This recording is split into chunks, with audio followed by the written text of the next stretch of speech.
สวัสดีพี่น้องท่านหลวงเวียงจันทน์พี่น้องเตรียมออกเดินทางจุดหมายสเวียดนามดานังบานาฮิวพี่น้อง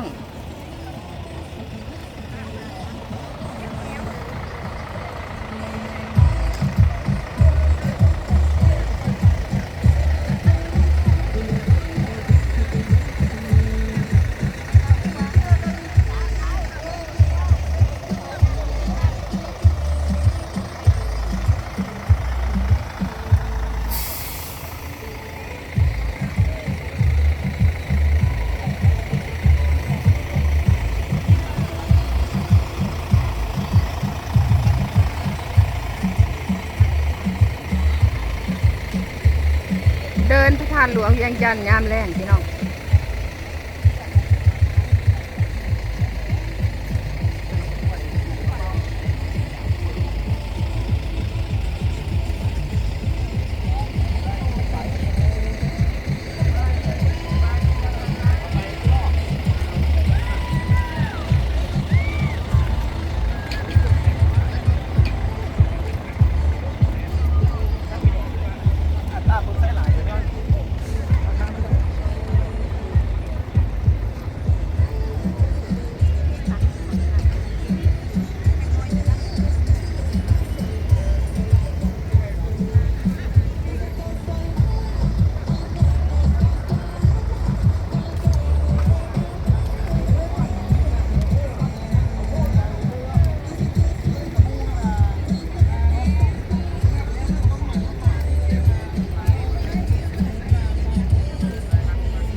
โอ้โห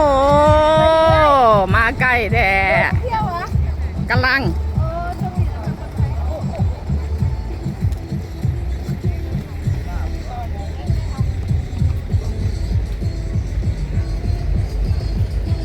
พี่น้องตอนนี้เกียมจะออกเดินทางกำลังถ่ารถเพราะว่าจะออกพร้อมกันหลายบัสอยู่พี่น้องเอาเป็นรถคันที่หนึ่งยังบ่เห็นมาปันนี้